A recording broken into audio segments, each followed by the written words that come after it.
Hi, how are you? This is Dr. Damaris Maria Grossman, and this is the Mindfully Integrative Show. And today we have an amazing mindful chat with Amanda Love. She is a holistic nutrition coach, and she is going to discuss with us her conventional to now, integrative approaches, I would say it, for herself and for others. So thanks so much, Amanda, for being on the show. Thanks so much for having me. I love that you're here, and I like I said to you just earlier, the last name Love. The universe wants you to radiate love throughout. So I would love for you to kind of tell the audience a little fun fact about yourself. A fun fact about me? Yeah. Mm, um, yeah, I have curly hair, which not a lot of people have curly hair. I guess would be something different about Different me. about you. Okay. And then like have you traveled anywhere different? Have you eaten anything Mm, different? I don't know. I don't know.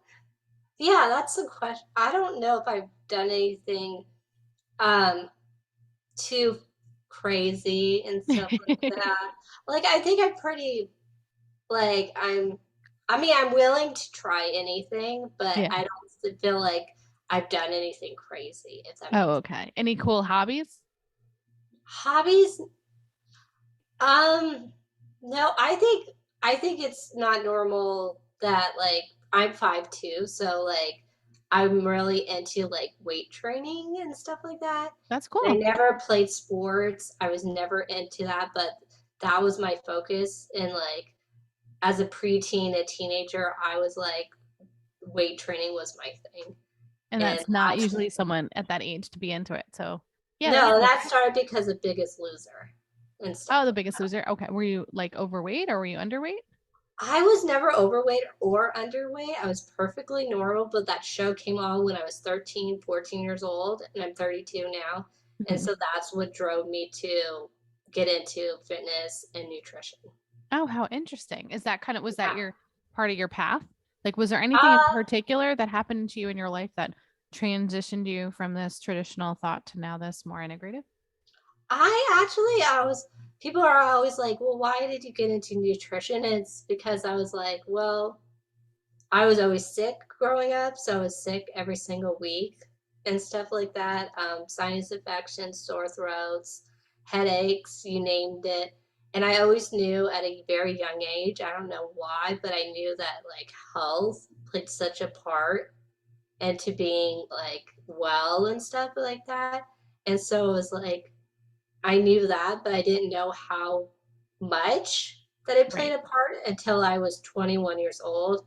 And I actually found out I had food sensitivities, Right. highest in the wellness chiropractor's practice at the time. I had a soy sensitivity, egg sensitivity, dairy sensitivity.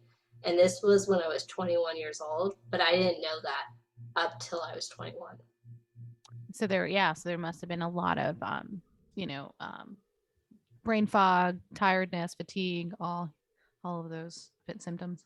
Yeah, so yeah, I had all of those symptoms, and the following year, I had been diagnosed with fibromyalgia at 20 years old. So, yeah, I had all the symptoms. That makes sense. What did you do to transition from for yourself? So when I transitioned and found my grandmother actually found the wellness chiropractor, Yeah, yeah. and he was like, "Well, if she's been sick and she's only 20 years old, and she has fibromyalgia, then she's been very sick a long time." And that's when my grandma was like, "Oh, he gets it." And so I had a very high gluten sensitivity, highest in his practice at the time. I Wow. had it from both parents, soy Hmm. sensitivity, egg sensitivity, dairy sensitivity, and that's 11 years ago. And then he also took, like, he did saliva testing, he Right. stood stool testing, cortisol testing, all of Right, those right, right. The things. whole functional medicine panel, like on a Yeah, good provider would have done for you. yeah. But I think that's the thing. A lot of you get tested, but I feel like a lot of times we don't get, we just think it's one thing. It's the gluten. It might be something else too, right? And Hmm. I didn't know I had all of those food sensitivities. I didn't know that I had probably still stuff to deal with, like trauma issues and stuff like that. I think trauma plays a big part. Um, that's my thing that I'm working on this year is my trauma stuff. But like, there's so many things, and that's why you need a whole holistic approach. It's just not one thing. Oh, it's never just one thing. That's why, yeah, I definitely talk on, yeah, a holistic approach. I say integrative at this point because I feel like you have to integrate so many different components. Of your health to get better. So for you right now, you're saying you're working on your psychological trauma issues, trauma informed, and that in itself will, take down some of the inflammatory response and your overall, mindset of where you want to be. Have you been helping a lot of different clients lately, or just in this, you're just working on your journey at this time?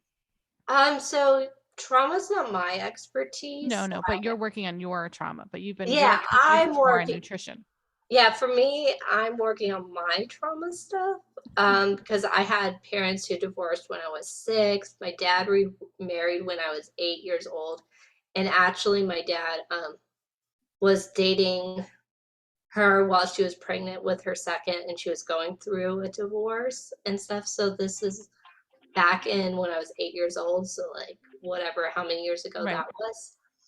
And I realized, okay, I do have some trauma that I was a couple months ago where I was like, okay, I didn't realize I was still dealing with this until uh, till I ended up something triggered it, right? And then I'm like, oh, Mm, I gotta go get some help.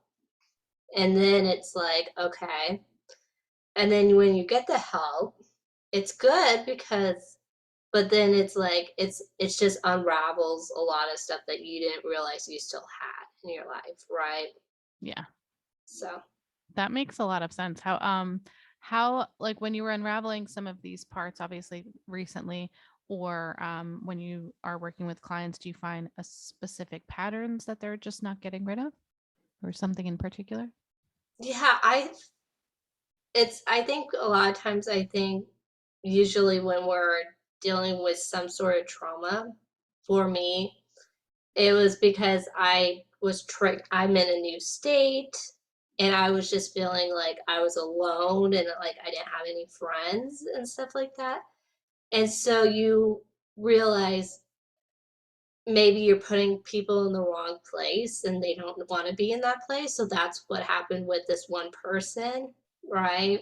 Yeah, And yeah. even recently, um, I realized I've done so much healing in the last 3 to 4 months where somebody else who came into my life 10 months ago, the first person come into my life in my new city, I realized I can't be friends with this person anymore.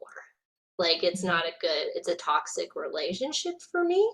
Yeah, yeah, And I think that was the thing too, is like, okay, that's hard too, because I have to let go of that friendship and this person I talk to every day, I text with every day. yeah. And I realized I can't be friends with that person because I've healed enough to the point where like that person's not good for me. Yeah, I call that it's like it's in a way it's like it's a boundary, right? But I call it almost like a friendly boundary in the sense for yourself because you're trying to provide yourself with this set of ways so that you can be healthier. So it's a healthy boundary to get to where you need to be, you know? Yeah, and it's a healthy boundary where you realize, okay, and this person wasn't saying nice things about me, and that was the thing for me where I was like, that's okay that but like I can't have that person. And Yeah. I realized this other person, one was a just a guy friend, and then the one person was a person I was dating, and I realized, okay, the person I'm dating, of course he's saying nice things and stuff like that, but the friend who's known me longer should be also saying nice things too. So I Yeah, think that's tough. I think even if it's only a person's only in your life for like 10 days like the person I was dating, and then the person I was friends with was in my life for 10 months. Sometimes I think other people are only in your like life for a short while, and then tell you it'll sort of teach you about like older relationships that need to be better for you. Oh, absolutely. I am. I think some one had said to me, sometimes you have friends or family in season. So that Yeah. some people in life are going to be your younger generation friends. Some friends are from work or say friends or connections, and that's okay. That's okay. You know. Yeah, and I think that's the thing. It's okay to realize, oh, you don't always have to, those people are going to be in your life for certain seasons. It's okay. So how But are again, you? they healing. Right. Oh, absolutely. How are you now using your nutritional coaching and holistic coaching for others? Yeah, so I use it through the podcast, but that I have that's been going through 3 years, and What's that's your called podcast? Physical Emotional Health Secrets. And then because I like to teach, okay, how do we cook healthy meals? How do we meal prep? How do we make it easy, make it fun, and then just do it like that. Then I do one-on-one consultations and Great. online cooking classes and in-person cooking classes because That's cool. we all are holistic. We're all different. Not a one size fits all approach is my whole thing, right? I'm 32 and I don't have a family. Someone with a family has different needs and stuff like that, right? It's different for different people. So Yeah. why is this one size fits all approach? I don't know. I mean, it's kind of hard because there's a lot of the Sad American diet or like the foods that are available. They're quicker for people. I don't Yeah. agree with them, but it's just people are not willing to realize that they say they're quicker. I don't think they're quicker, but because when you look at the long-term effects on these individuals, the quick meal does not makes long-term health issues. So they just have to take a little bit of time to make a meal. And I know that you're helping individuals with that. What's your favorite meal to prep for people or to cook? I I like I like to do roasted vegetables. It's my Hmm. easy go-to. I would say probably I stir love roasted fries are veggies. really good. Yeah. I feel like just easy basic Hmm. salads, like, and I think that's the thing, make it taste good, because I think a lot of times we just think, oh, I'm just gonna have whatever, like roasted, like a vegetable, but put seasonings on it, make it taste good. I think that's the thing. You don't have to have just plain chicken, right? Or Yeah. whatever, right? I think that's the thing. A lot of times people, they don't, they think, oh, healthy food is boring, but it's really not. No, It's really good. there's so many good foods. I It's eat so good, and your taste buds change once you get used to it too. You totally do. Like I love my Brussels sprouts, my bok choy, and it's learning how to eat that way too, and learning it is simpler than people realize, but I think it's just learning. They have to open their eyes to, and also have like more of an open mind about it. Yeah, and I think try different if you try different if try different vegetables. If you don't like a certain vegetable, keep trying it or try a different one. There's so many things to try. Are there any that you like in particular? Um, I love broccoli. I love zucchini. I like sweet potatoes is one of Mm. my favorite things. Yeah, but Oh, I sweet potatoes are always good. Yeah.